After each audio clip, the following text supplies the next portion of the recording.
what's the big deal about veganism? Why veganism? Why should we even be concerned about veganism? And Acharya Prashant, if you could share your thoughts, and then Ingrid, if you could share your thoughts, and then we can just let the conversation flow. Hello, Ingrid, and hi, Darius. And yes, glad to be in this conversation. Why veganism? You see, veganism is very fundamentally related to the very definition of being a human being. I'm going to the extent of saying that we have animals, we have so many species of all kinds of beings, and then there are the Homo sapiens sapiens. So veganism is in one sense the qualifier. That's what makes human beings into a species that is fundamentally different from others. Now, how is that? You see, when you are an animal or any other life form, a tree or something, or an insect, a bird, your entire constitution, your life, is dictated by your biological programming. So you are configured and constrained to eat as per your biological design, to decide, choose, move, eat, sleep, mate, just as you have been configured by evolution, by biology, by your body. How are human beings different? Human beings are fundamentally different because they are to live not by their body, but by their consciousness. So let's then look at the definition of an animal. An animal is one who lives by the body. And a human being is one who lives by consciousness. And you are a human being, and if you respect consciousness much more than the body, which is material. So human beings are defined by the respect that they hold towards consciousness compared to the body. So we are not obliged to do something just because we can biologically do it. So for example, a lot of people say that because we can digest meat and because we have certain teeth that are supposed to be useful in cutting meat, therefore that proves that we can be meat eaters. No.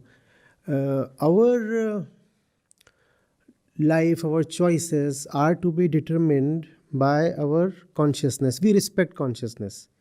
And if we respect consciousness, we cannot kill it anywhere it exists. We cannot hurt it, harm it. We have to rather nurture it. We have to love it. And that's what veganism is about. Wherever there is consciousness, respect it. Do not exploit it.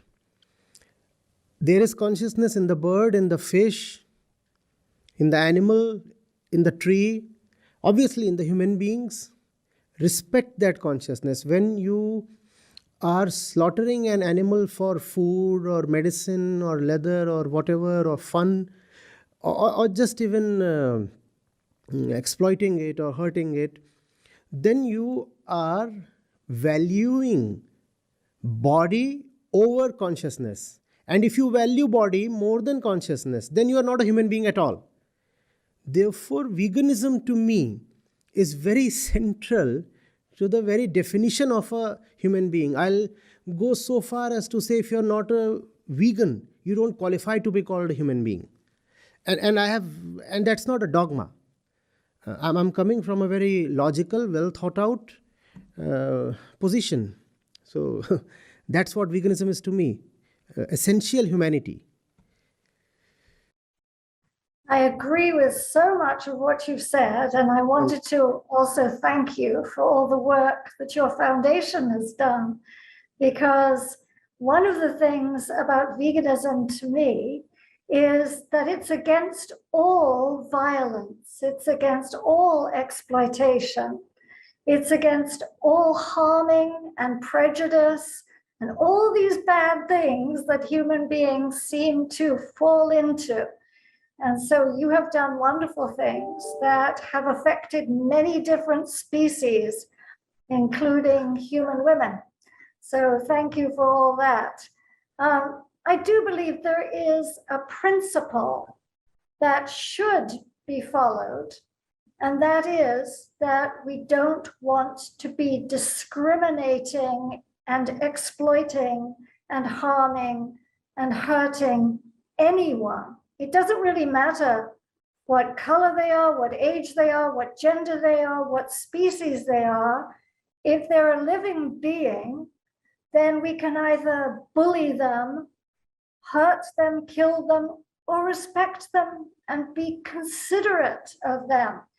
And certainly we can't eat them, which is a very odd thing that we have decided over time to do, to take a breathing, thinking, feeling person and end their life, cut them into bits, let the blood drain out, and then stick them in our mouths. It's just incredible. Wonderful. And we shouldn't steal from them either and wear the skin they were born in.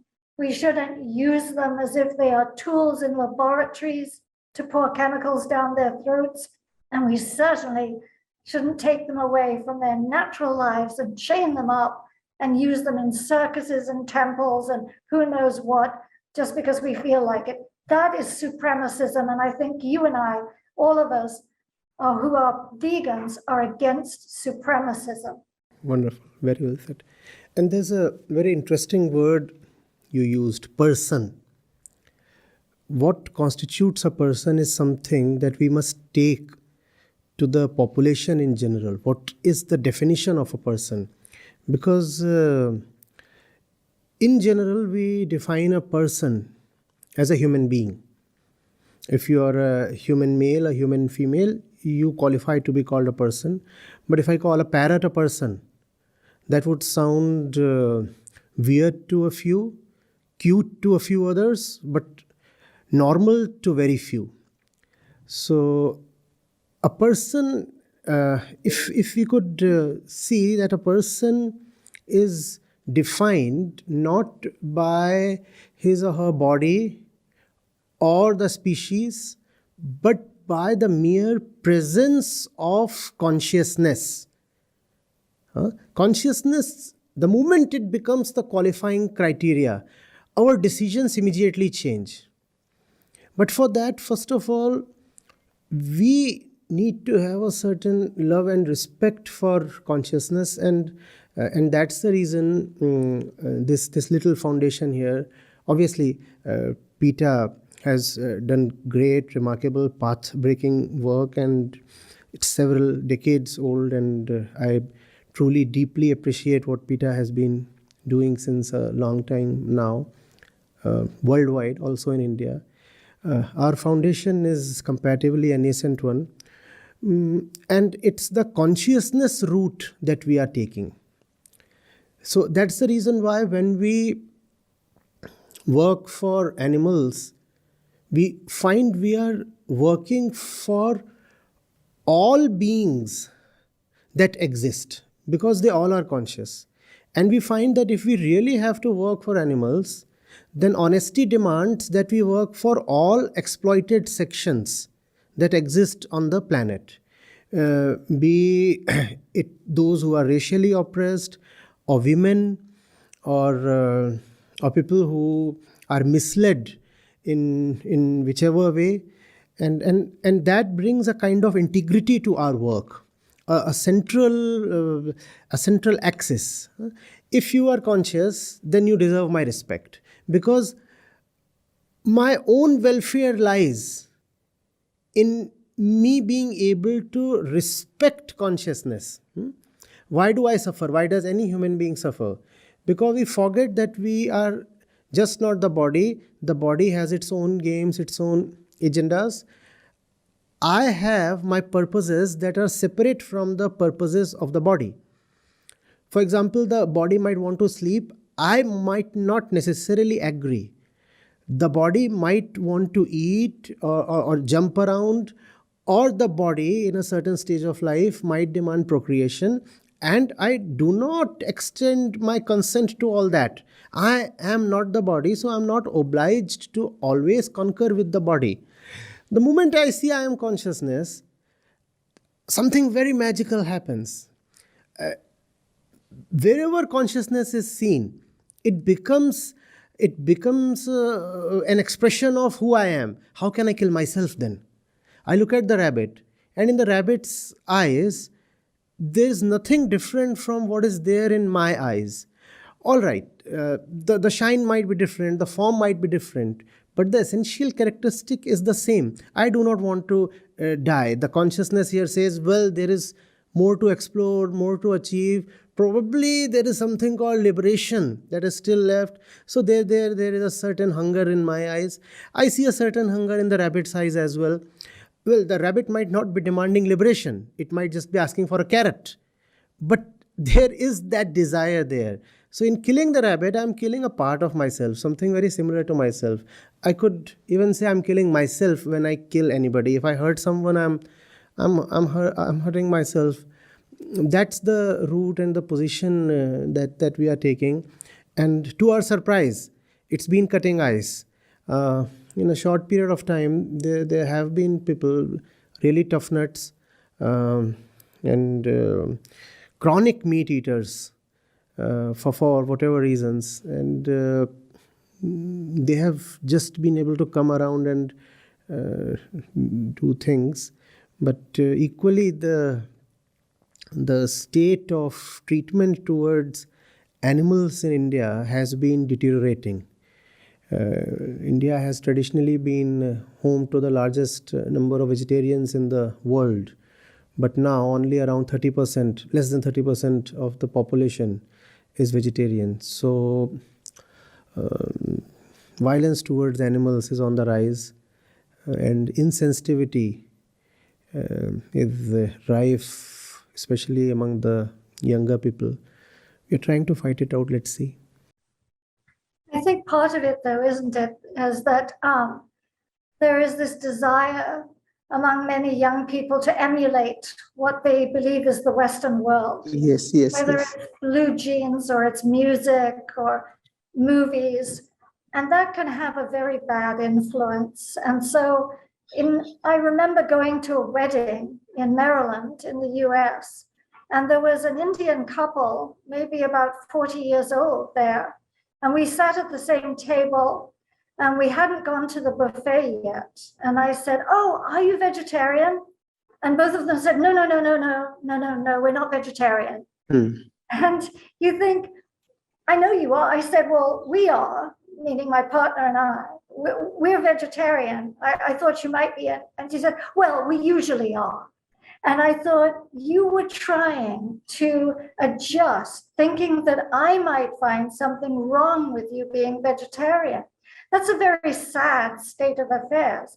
And what's interesting to me is that the West is moving around this circle and coming back to the position that we shouldn't eat animals and that we shouldn't steal from animals. You know, the milk the mother cow makes for her baby, her beloved baby.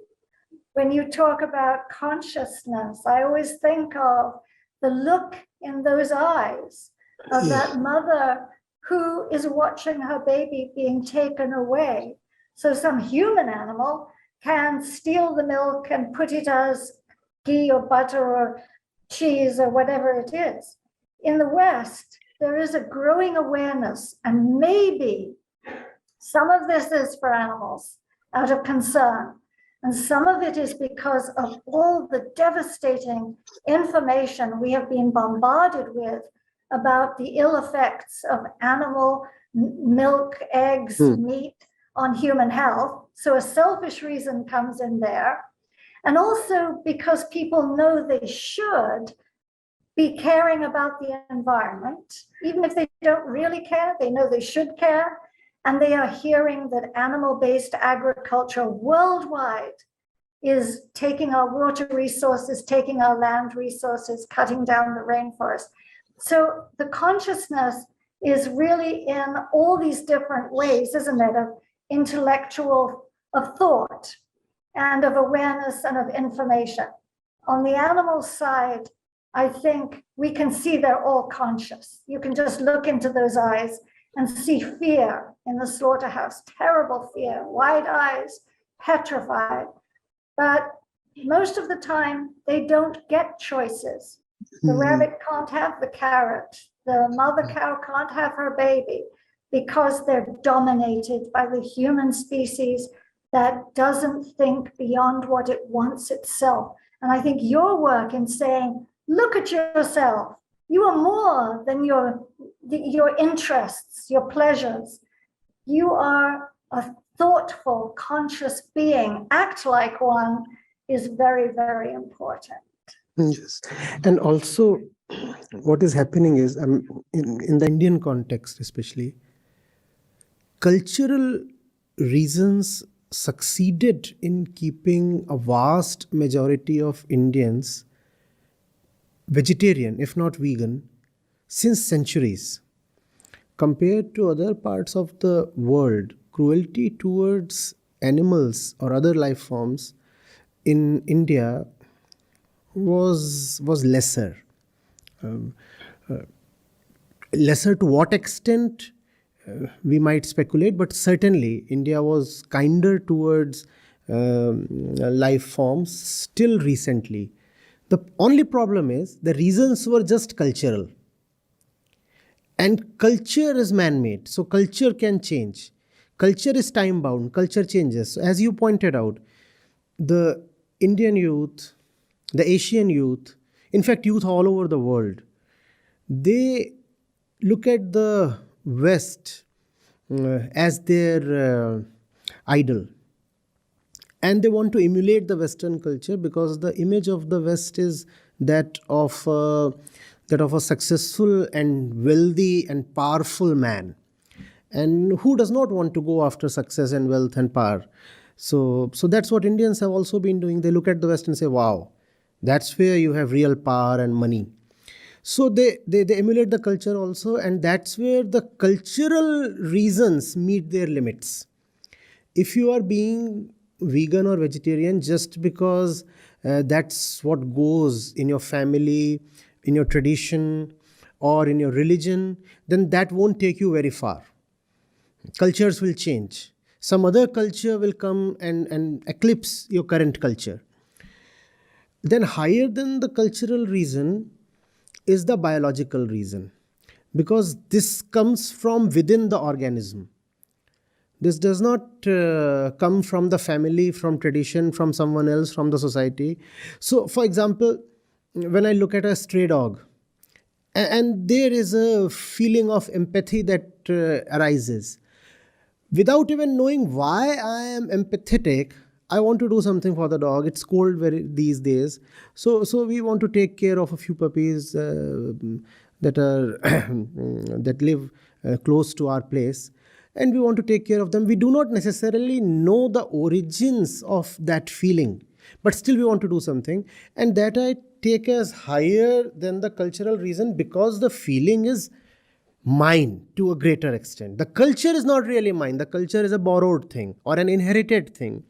But the feeling arises from within me. And so the feeling works in a far better way and in a deeper way than the culture. India has been losing out due to the erosion of its culture. Feelings will help, but what really works is understanding, and that is the spiritual reason. So cultural, emotional, and then spiritual. When one really, really knows what it means to live, who one is, and what his relationship with the world is, then it becomes impossible to really hate someone or be insensitive to someone. And it's not, then it's also not just about eating animals or hurting animals. One starts living from a different center, and there is a total change in personality. One, it's a thing that will probably make you smile. One becomes vegan even without knowing it. We witness that daily, and I am enjoying sharing it with you.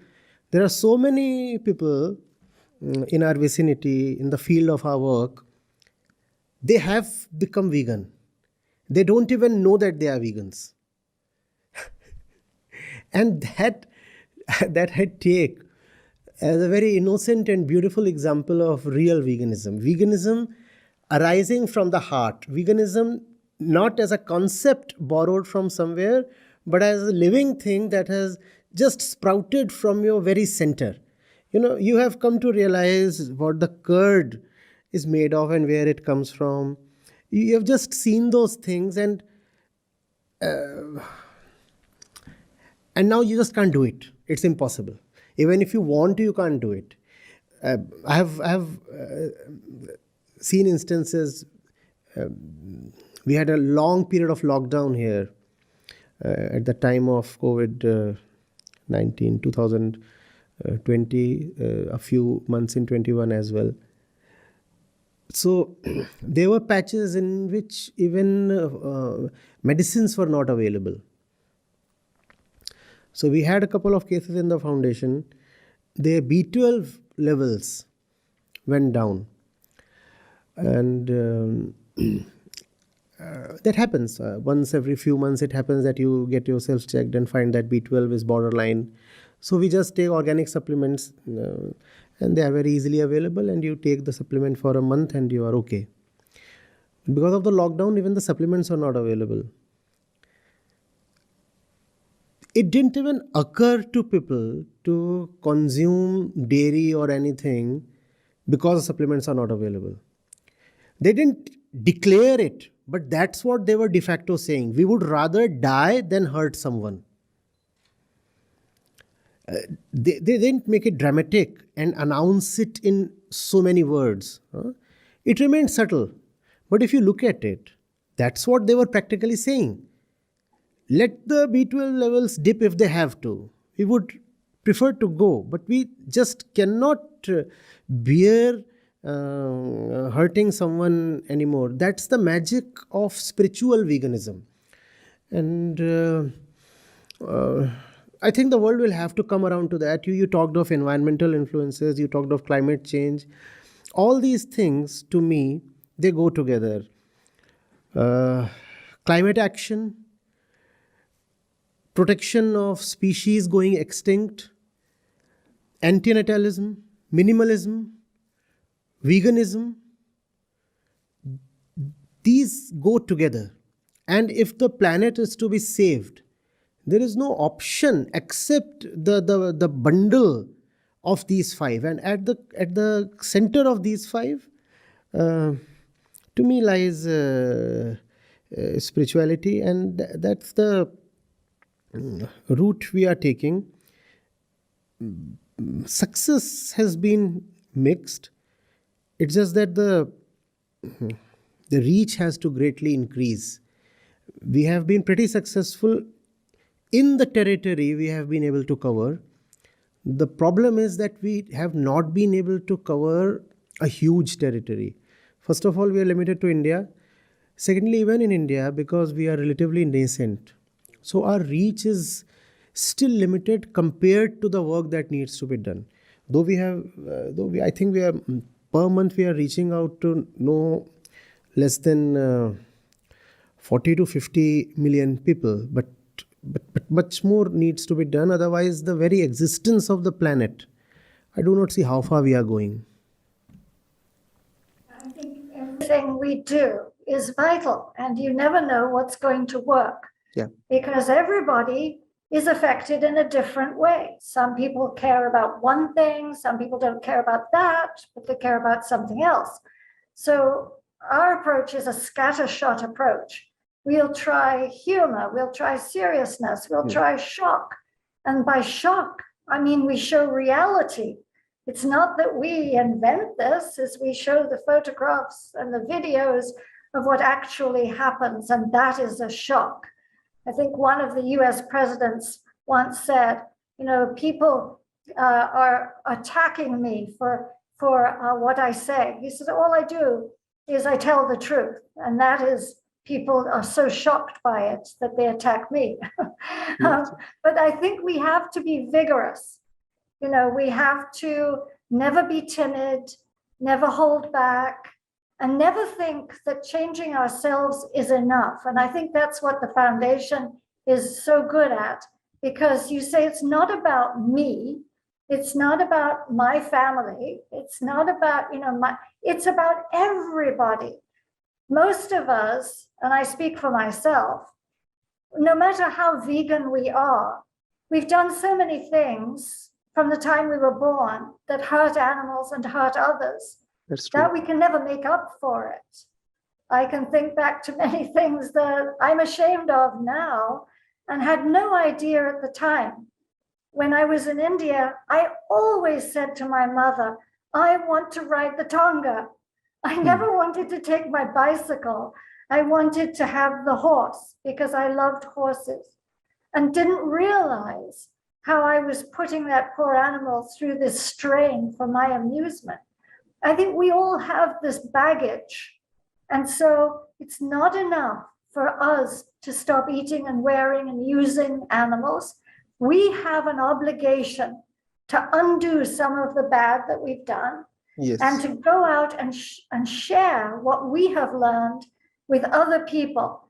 There's a saying about, who opened your eyes? And I think our obligation is to open as many hearts and minds and eyes as we possibly can. So we create this enormous force, and people should not be hesitant about that. Why are people scared to talk to other people about being vegan? What is that about? You see, it's a question of what one values. I've thought over it a little, tried to examine it. What is it that I value? Do I value the appreciation of the other, the approval of the other, the things that flow to me if I just toe the line of the other? Or do I value love? Do I value compassion? Because of course, obviously, there are benefits that come from not speaking up, not coming out. I might be a vegan, but I keep that to myself, and I allow myself a moral green card. I have done well. I am a vegan. I am not hurting anybody. What do I do if my neighbors are all very violent people? I have not caused that. I can do all that. All that stops when I say that if I know of it, that alone is sufficient to make it my responsibility. Also, it is my responsibility to know more and more.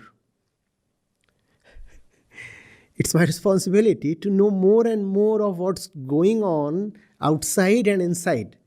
And once I know of something, if I still don't act, if I don't own up things, then I am a big hypocrite. So that sense, that responsibility, that love has to be awakened. And if that love is not awakened, I just do not see our own species surviving. It's possible that other species somehow manage to survive, at least a few of them, but this one won't. Because we have just gone bonkers. The way we are consuming, we just cannot afford the level of consumption that we have, along with the levels of populations that we have. If I talk of India, we recently became the most populous country in the world. And these 140 crore or so people want to have the same level of per capita consumption as a German or an American. Now that's a very violent kind of multiplication. The quantity of Indians multiplied by the per capita consumption of Americans. There is no way even a dozen Earths can sustain that. And all of that is linked to veganism. It would be great if we could have a basic research seeing the average number of children that vegans have, the average consumption levels of vegans, for example, in terms of fuel consumption, electricity consumption, steel consumption, garment consumption, water consumption, and see that once you are vegan, chances are that you are more pro-life in general, and you are not just being kind towards animals. It's not just about your attitude and behavior and relationship with animals. You just become more human and you become more survivable, more sustainable.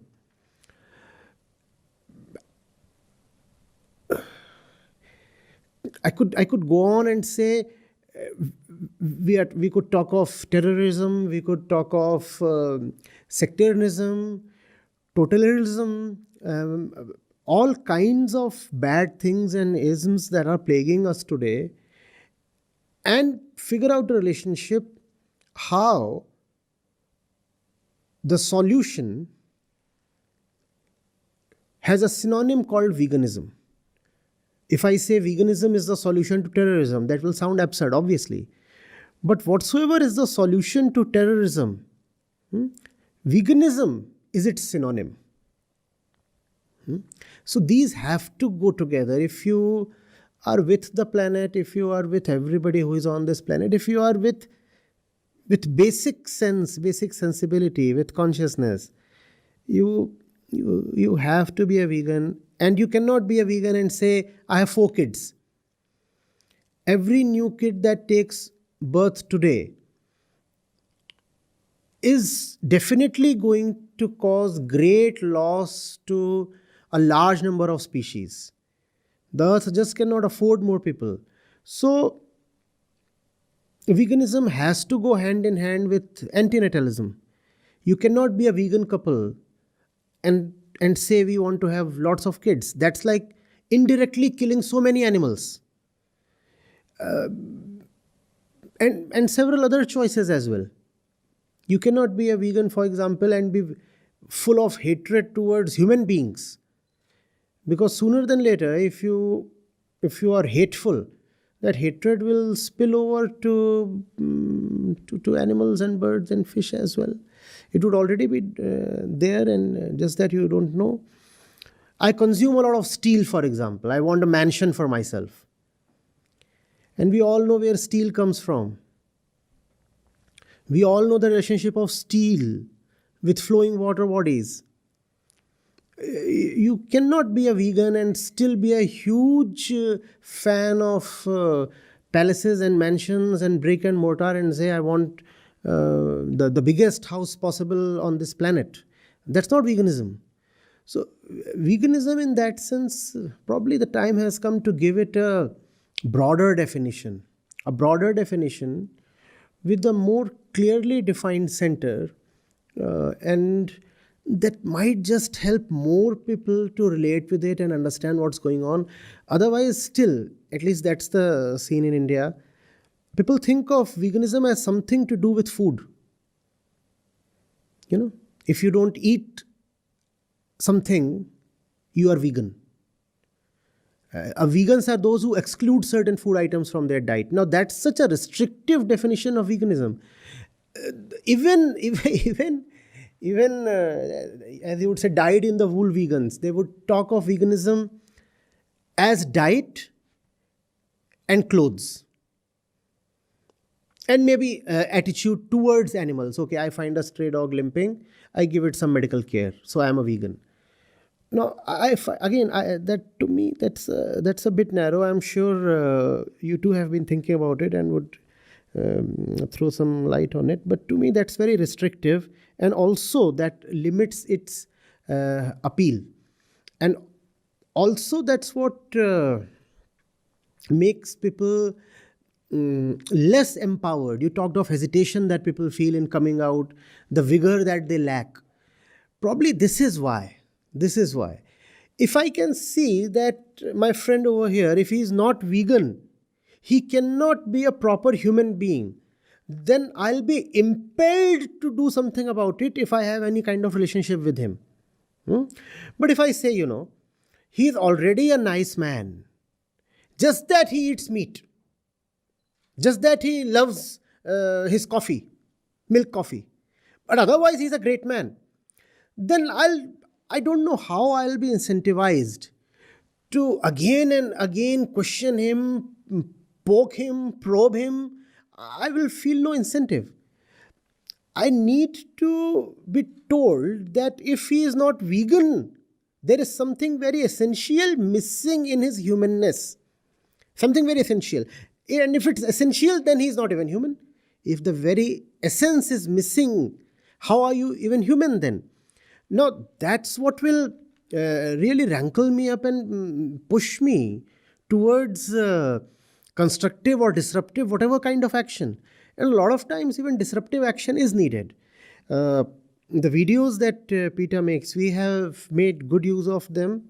And watching the pics, sending the videos over to people who say that, well, yes, cruelty is there, but cruelty is everywhere and there is limited cruelty. When some of the videos from PETA, when we have been doing it since years now, in fact.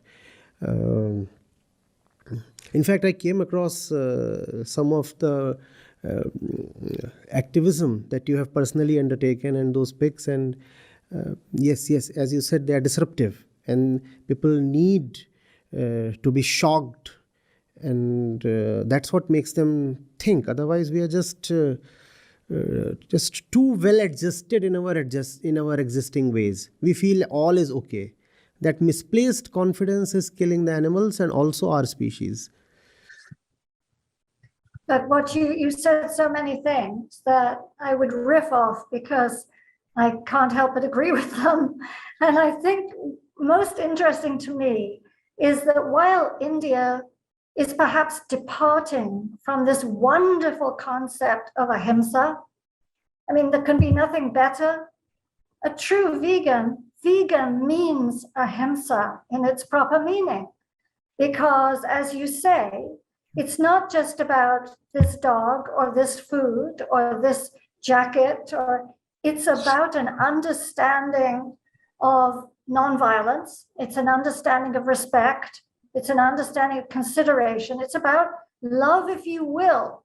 I mean, you don't have to love, but you have to be considerate and respectful. Recently, when we were talking about people being afraid to say something when they really must, everything depends on people speaking out. And you never know what's going to stick and what isn't going to stick. What you know is if you say nothing, nothing is going to stick. So recently I was in Mumbai just for a little while, and I did a demonstration by taking a public shower. It was all very modest. It was just the illusion that it was a public shower. And people criticized me on Twitter, and they said, why is she doing this? Why can't, they just threw rocks at me. And I thought, it doesn't matter, because if one person thought about it and took in that message, that the whole world is in trouble because just a little meat meal is the equivalent amount of water as showering for a whole week. It's that much. Facing drought. India is facing more drought than almost anybody except Africa. It is a critical thing. They said, why doesn't she do this in Europe? Why doesn't she do this in the United States? How dare she do this in India? And I thought, well, India needs to hear this lesson. I also do it in the US. I also do it in Europe. The world needs to hear this lesson. And Europe and the US are using more water than anybody in India, but India will bear the consequences. So we all need to do as much as we can and share our information with each other so we can save ourselves collectively, look after each other as brothers and sisters collectively, and break down these barriers of nationalism, genderism, all these isms that are the wrong isms that are separating us from each other. And instead of, when you hear a new idea, putting up a barrier and responding with hate and venom, we need to try to break that down and say, I'm just talking to you about something I heard, a fact I know.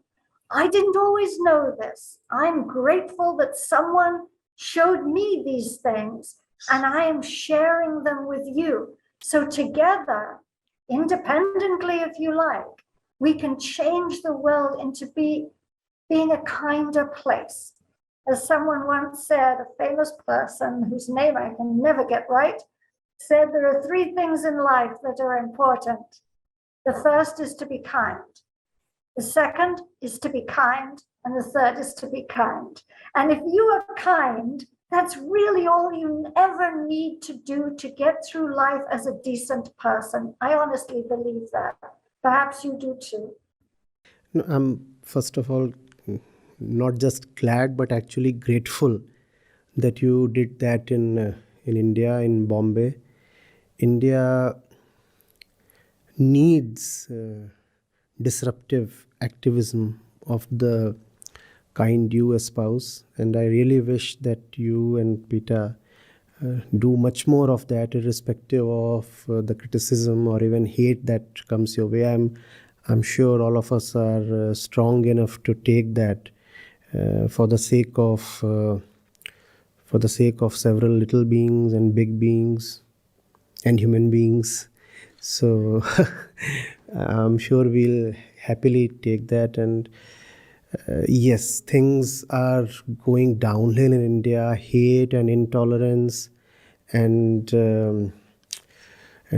dogmatism of all kinds, and I'm sure you know about all of that. So all that is going hand in hand. Why are you telling this to us? Go and tell this to the Europeans and the Americans. Or why are you telling this to the Hindus? Go and tell the same thing to the Muslims. Or why are you saying these things on our festivals? Go and tell this to the other community on their festival. So these things are happening. And all that is essentially, even more tragic, Ingrid, because one of the greatest Indic religions is veganism. You know, another name for Jainism is veganism. Yeah. And that's not me saying that. You visit a Jain scholar and he would very gladly say that the Jain philosophy and the Jain code of conduct is just so close to veganism.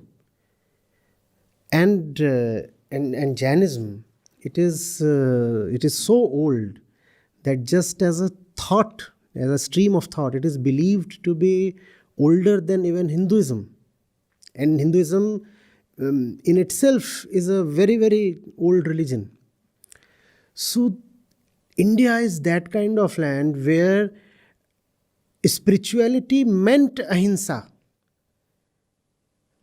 Wisdom meant non-violence. There is no name that can be used to sum up all spirituality better than the name ahimsa. And all kinds of unfortunate things are now happening in India. Chicken consumption is India is the fastest growing market for chicken consumption now, and hearts should bleed on hearing this kind of a statistic when there are many countries where actually chicken consumption or pork or meat that's going down. India, of all places, is where it is rising. So that's extremely unfortunate, and yes, it's inevitable that in the coming years, PETA will have to focus more and more energy on India, because this is where action is needed more and more.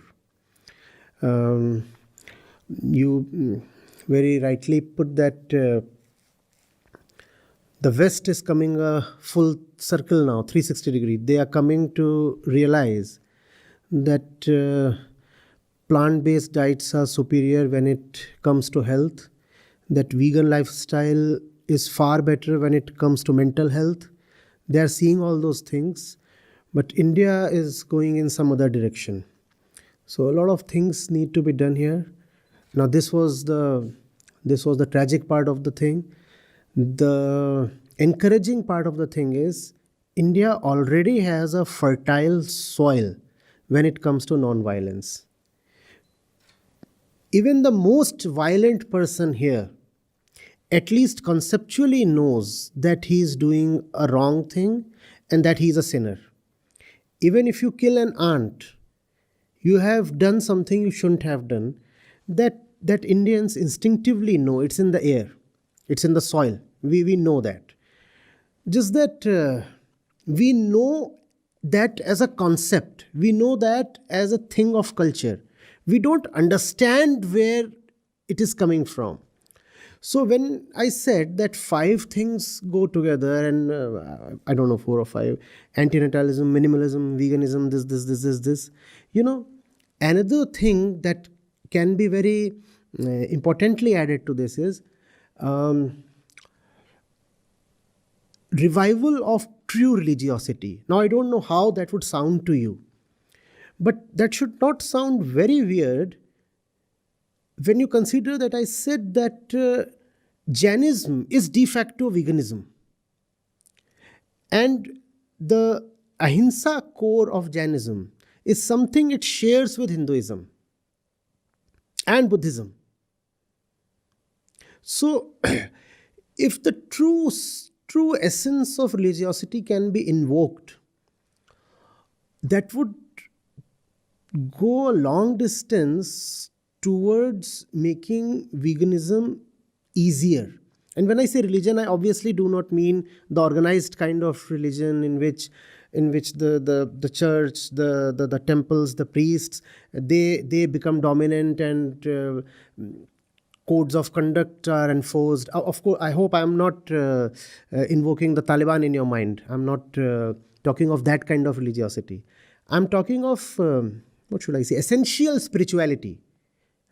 The search for one's own existence, one's own identity. Who am I? Why do I exist? Those kinds of questions, more philosophical than ritualistic, more inquiry based than dogmatic. So if the moment that comes, especially in India, if people can see what the essence of religion is, for example, what Vedanta says. Now, Advait Vedanta is the crown jewel among all Indian philosophies. And Advait is a word that I repeatedly tell my readers and listeners. Advait is a word that can be very, very correctly translated as ahimsa. Non-duality and non-violence are much the same thing. But only if we could have the right definition of duality and violence. As long as we just go by social culture and popular definitions, violence is when you hurt the other. The moment it comes to you, just even if just as an idea, that violence is when you do not see that you and the other have a shared consciousness. Violence is when you create an otherness with the other. When you make the other as an entity totally separate from you, that's when violence starts. And that when those things start happening, veganism just blooms like a wildflower, unplanted. Nobody planted it, nobody nurtured it, nobody seeded it, nobody put the fertilizers or anything. It just happens. It just happens. And humbly, I would like to say, we have seen modest success. The proportion of people who are associated with us turning vegan is very high. It's just that we need more and more people to whom message can reach. But once the message reaches, the probability that the person will turn vegan is unimaginably high. I won't say 80% or 100%, but very high. I won't be surprised if it's close to 20-25%. So, and turning a vegan in India is made difficult by the doodh dahi culture, especially in North India. So if we find that out of every five people who get to be associated with us for a significant period, at least one is turning vegan, I feel encouraged, and I just want to just push the accelerator, go for vigorous action, as you said, and make the message reach as many people as possible. We don't have time. We just don't have time. So it has to be swift. Yeah. I was curious that you raised Jainism, because when I was in school, all the children were always asked, what would you like to be when you grow up? And they would say a ballerina, an astronaut. And I would say, I want to be a Jain, because I always thought the values of Jainism were so wonderful. I do go sometimes before the pandemic to give talks at Jain conferences, Jaina in US. And I feel now, since Guru Chitrabanerjee has died, that it's my obligation, again, there's that word, my responsibility, to do all I can to ask Jains particularly to be true to ahimsa, because at the conferences, it's the dude culture that comes to the fore again, and you see long lines for the creamy desserts and the milky this, that, and the other, and very short lines for the vegan food. And I think, come on now, all of us have religious values or values, ethical values that we say we believe in. Now we have to be strong and curb these carnal instincts that we have, these bodily desires that we have, because they pass. You eat something, you're full. You don't then say, oh, I wish I had had such and such. You're full. So at these conferences, I'm always saying, come on, look at the mother cow, look at the baby, who sometimes they take away and stuff, they kill, they let him starve. They don't do it with their own hands, but they do. And stuff him with straw and put him near his mother, so the mother thinks she's making milk for this dead child. Look, we cannot, for a moment on your lips, you cannot allow this to happen. So those values of religion, of ethics, of morals, of showing, as you say, that we are more than bodily functions. We are a thinking, feeling, sentient being with things we can do to make the world a better place. I think Christian, Buddhist, Jain, Hindu, it doesn't matter. We are all in this together, and we must do our best. And we must talk to as many people as we possibly can about doing our best.